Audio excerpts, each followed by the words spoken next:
Hi, I'm Scott Pence, and I am here to talk with you about anger. Specifically, anger in the context of relationships. Now, in an earlier video, I talked about what anger can cost us, and if you're interested, you can find that link below. But this time, I want to talk about how to approach things differently so that we can actually avoid those costs and make the kinds of progress toward the freedom that we all desire. And once again, the ancient wisdom in the biblical book of Proverbs is instructive for us. And in that collection of wise sayings, one of the themes that gets emphasized over and over again is the value of understanding. Understanding. And with regard to our anger, this is what it says. It says, the one who has knowledge uses words with restraint. And whoever has understanding is even-tempered. Whoever has understanding is even-tempered. And so as we think about growing our understanding, one of the first places to look, I think, is to understand yourself. I told you in a previous video that I was really helped by a philosopher named Dallas Willard. He said about anger that the primary function of anger in life is to alert me to an obstruction to my will. In other words, your anger at root is simply telling you that you are not getting what you want in this circumstance. The trick of it is that sometimes in the midst of these intense feelings of anger, we can lose sight of what it is that we really actually want. And that's why understanding can be so important. And so the first stage is to understand, what is it that I really want? I mean, in the heat of that moment, sometimes we plant our flag and we draw lines in the sand, and sometimes we're ready to torch all kinds of really good things over what we feel like we want in that moment. But often when you cool down and you're able to reflect, I think it's worth asking, what is it that I really want?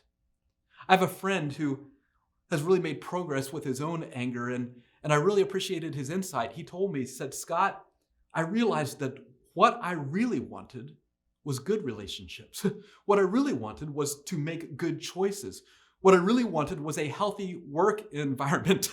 And what I really wanted was for my possessions to stay intact. But my angry responses were actually undermining my relationships. They were actually undermining my ability to make good choices. And some of my angry responses were damaging my stuff. And that's where understanding becomes so important. And so as soon as you can do so with a level head, try to ask yourself, what was my will in that moment? And then what is it that I want in the bigger picture? And is my anger helping me to get what I really want in that larger picture? And when you've clarified what it is that you really want, well, you've started to have understanding. And as the Proverbs say, the one who has understanding is more even-tempered. And so it starts with understanding yourself. But your understanding cannot just stop with yourself. You know, a healthy human being tries to understand others as well as him or herself. And it just makes sense that mutual understanding helps you move forward toward a more desirable outcome. And so the wisdom of the ancients encourage a creative counterattack to anger. They invite us to gentleness. Check it out. It says, a gentle answer turns away wrath, but a harsh word stirs up anger. A gentle answer turns away wrath. What a great twist, right? These wise people observed that the way to beat back anger was actually with a gentle response. That a gentle answer is actually powerful. It's like they invite us to ambush anger with gentleness. And to emphasize the point, a second proverb says, through patience, a ruler can be persuaded, and a gentle tongue can break a bone. Kind of a surprising twist, right? A gentle tongue can break a bone. It's counterintuitive, but these wise men and women had observed that patience and gentleness were the power tools appropriate for some of these situations of intense emotion.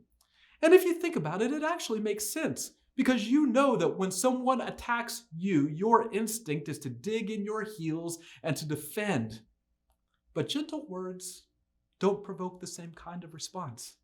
So gentleness and patience open doors of opportunity.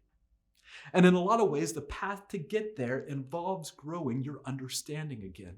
It's understanding beyond yourself, right, to the whole of the situation, trying to understand others involved, trying to understand the desirable outcome for the big picture. And so the patience to understand yourself, the patience to understand the factors at play for others can equip you to respond more gently, more effectively, and in the big picture, more advantageously for what you really want in the long term. Well, one last word from these sages. They commend to us forgiveness. Listen to what they say. A person's wisdom yields patience. It is to one's glory to overlook an offense. Don't you love that? It is to one's glory to overlook an offense. It means that you gain honor when you are able to let it go and move on. Sometimes, we feel like we have this weird sense of pride that we need to protect, but people actually come to respect it when they see that you can be the bigger person. That some of these perceived and potential offenses can just roll right off you because you are not defined by someone else's flawed response to you.